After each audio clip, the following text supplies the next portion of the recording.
Ir augusta vidus un atbraucām līdz Kaunijai. Ļoti sen nav būts un apskatīts, padziļinātāk arī nav. Un pirmais, ko mēs īstenībā šeit pamanām, krusti. Krusti, jā, nu tie lietuviešiem tiešām ļoti patīk.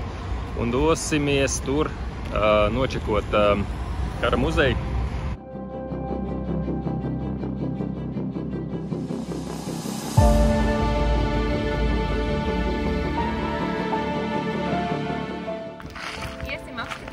Sesto kaujas fortu Kaunijā.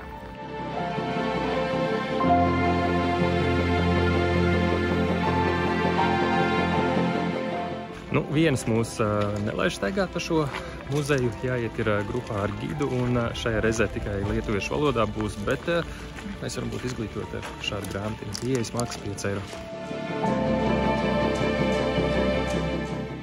Dar paima po 4 pakabinti klipus, dar 35 šaudmenys.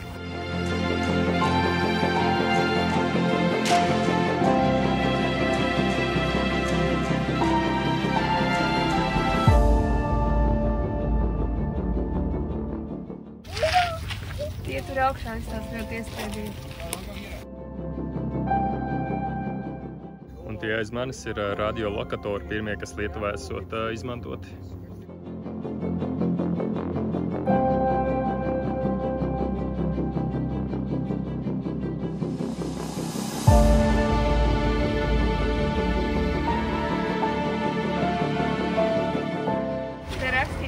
Izmantoja pat līdz 2014. gadam.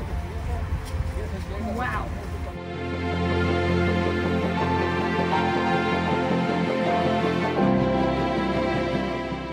Pastāst lūdzu, kas tur par ražotājiem bija?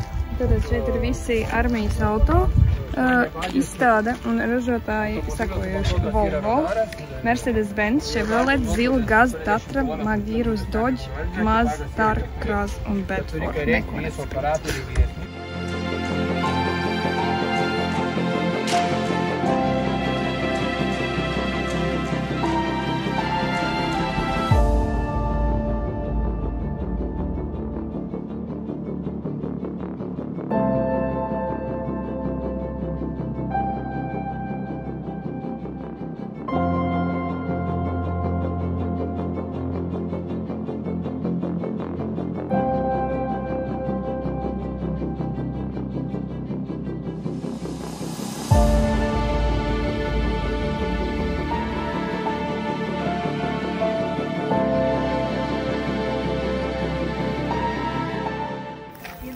Tur iekšā visu ir būkuri.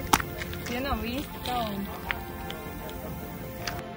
Un no mašīnu zonas mēs dodamies uz agresīvo lauciņu. Tanti.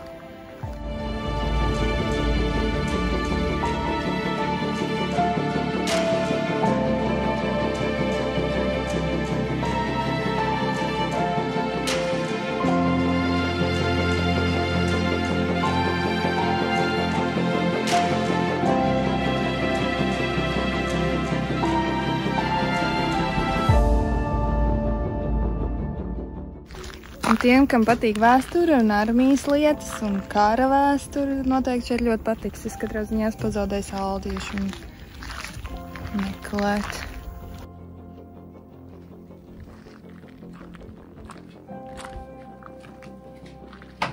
Te tu esi. Laigās šaurības, nezinu, kā viņi tur tikuši ar iekšā. Un es neesmu tas garākais cilvēks. Nu, apsēdies, ka parādi, kā tu sēdi. Šeit ir labi, bet iztēlojies, kā tur ir iet.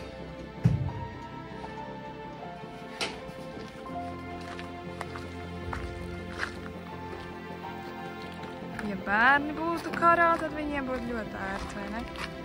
Jā.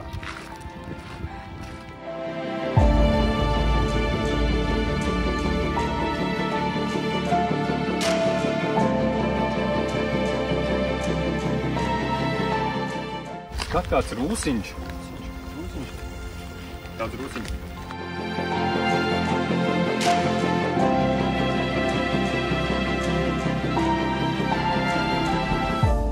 Izskatās, ka viņš ir nedaudz arī cietis. Šādi neļauj uzkāpt, kā ieskritus priekšā. Tagad man noderēt vēl kādu 20 cm augumu.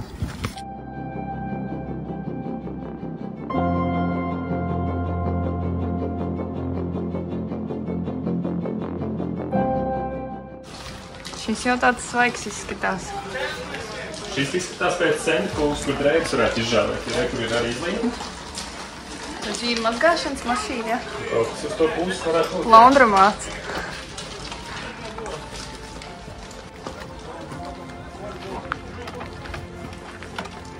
Un šitas ir medicīniskais.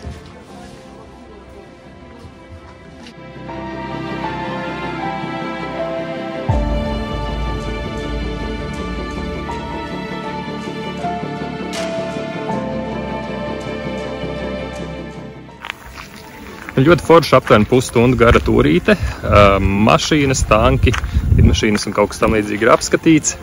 Smuki un iekārsti. Jā, nu cena 5 eiro ar gidu lietuviešu valodā, līdz ar to ļoti daudz informāciju neuztvērām, bet nu, angliski arī mākam lasīt. Tad, kamēr viņš stāstīja visu lietuvisku, mēs lasījām angļu valodā. Kaut kā tā iesaku. Nu, pēc muzeja esam atbraukuši uz Kauņas vecpilsētu.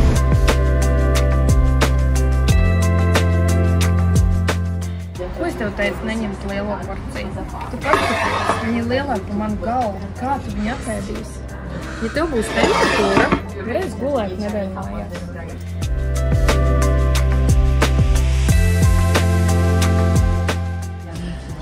Šoreiz man gribēs ar dakšu nāzi. Atteikšos no ieblīšiem. Neiet uz kā ziedšanu. Es varu ņemt savus vārdus atpakaļ, jo Aldis to porciju apēd. Bet es nezinu, kā tu rīt jutīsies.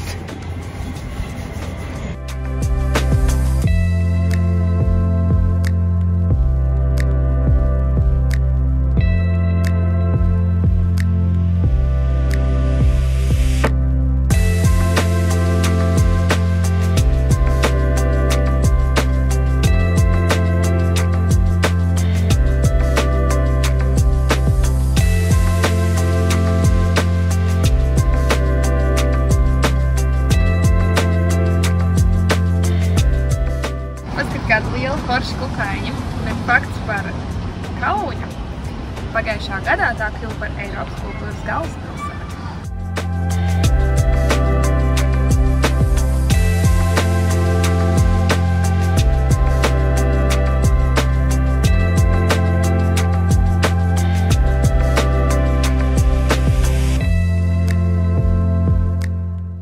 Baigais smuklis.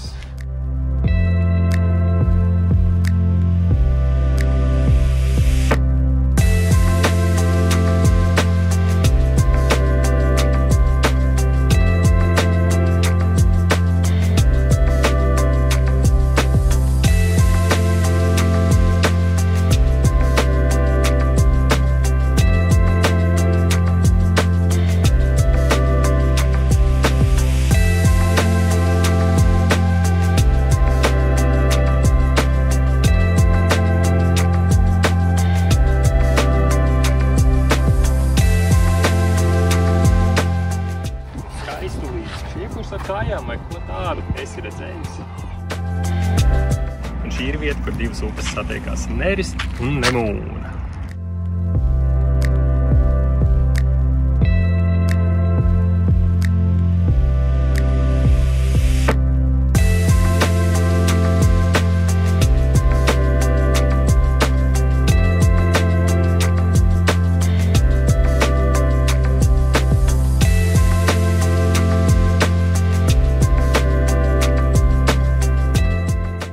Nu, dārgumiņ, pastāst, kā tev šobrīd patīk Kauņa? Ļoti mīlīgi, interesanti pilsētiņi, tikai šodien gan mūs lutina ar karstumu, tāpēc es nezinu, vajadzētu kaut ko augstu paturēt.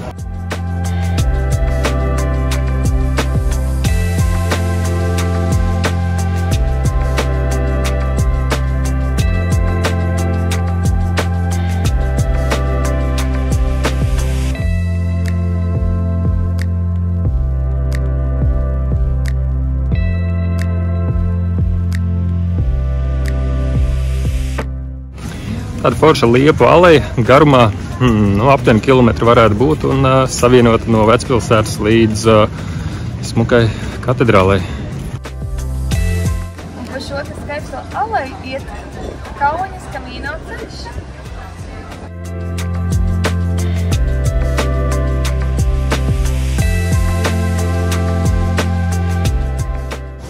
Šeit Kaunijā ļoti daudz ir atvēlētas vietas tieši gājējiem. Jā, viss centrs ir tā kā aizslēgts un te var iet tikai ar kājām. Un mēs tā skatāmies, ka te ir vairāk tādas vietas nekā rītā.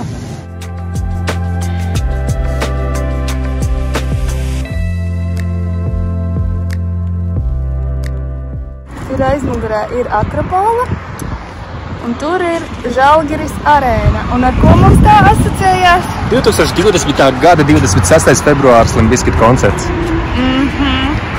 Es arī tur biju. Un Aldis bija uz skatuves un dziedāja man dziesmiņu Eat You Alive.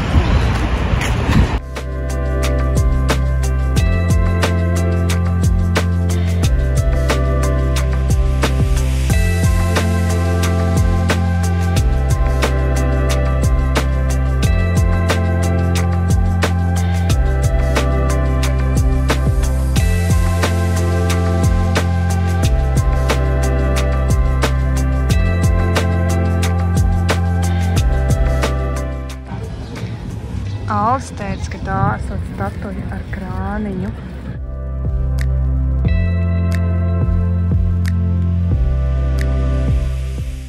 Ko labi rāda? Tas ir ar Romu un uzrakstu, mēs to tagad runājam. To.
Nu, un savu lielo pastaigu noslēdzam ar jaunu, gigantisku baznīcu.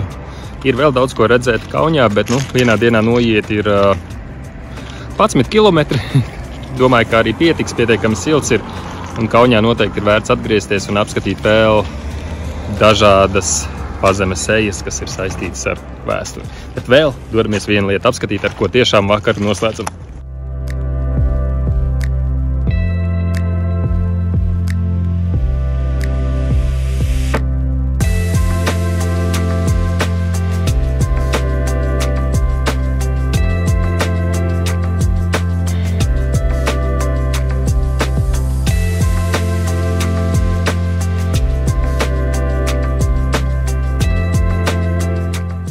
Ir viens no 10 augstākajiem akvārijiem pasaulē, kā arī 2005. gadā taisīts 3 mēnešu procesā, un speciālisti no Amerikas, Austrālijas, Dienvidāfrikas un vēl kaut kāds 4. valsts ir bijis, kopumā izmaksājis 3,5 miljonus